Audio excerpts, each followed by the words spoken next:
সকালে বা রাত্রে রুটি পরোটার সাথে খাওয়ার জন্য সিম্পল অথবা টেস্টি আলু ক্যাপসিকামের সবজি বানিয়ে নিতে পারেন। আলু আর ক্যাপসিকাম একটু বড় বড় চৌকো টুকরো করে কেটে নেব। রান্নাটা সর্ষের তেলে করব। ফোড়নে দেব গোটা জিরে, শুকনো লঙ্কা আর হিং। ফোড়ন থেকে সুন্দর গন্ধ বেরোলে দিয়ে দেবো আদা কুচি। আদা ভালো করে ভেজে নিয়ে দিয়ে দেবো আলু। আলু ভালো করে ভেজে নেবার পর আলু ভাজা হয়ে গেলে দিয়ে দেবো কুচনো টমেটো আর দেবো স্বাদ মতো নুন। আবারও সব কিছু দিয়ে আলু ভেজে নেব। আলু ভাজতে ভাজতেই প্রায় অর্ধেকের বেশি সেদ্ধ করে নেব। তারপর দিয়ে দেবো হলুদ গুঁড়ো, ধনে গুঁড়ো, কাশ্মীর লাল লঙ্কা গুঁড়ো, লঙ্কা গুঁড়ো। এবার সব কিছু দিয়ে মিশিয়ে নিয়ে কষিয়ে নেব। এরপর দেবো বড় টুকরো করে কেটে নেওয়া ক্যাপসিকাম আর মটরশুঁটি দিয়ে ভালো করে মিশিয়ে নিয়ে কষিয়ে নেব।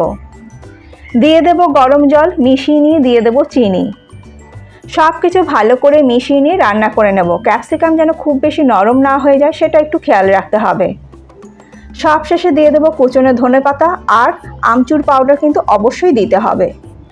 সব কিছু ভালো করে মিশিয়ে নিলেই আমাদের আলু ক্যাপসিকামের সবজি একদম রেডি। রুটি বা পরোটার সাথে কিন্তু দারুণ লাগবে খেতে। রেসিপিটা কেমন লাগলো অবশ্যই জানাবেন। ভালো লাগবে সবার সাথে একটু শেয়ারও করে নেবেন।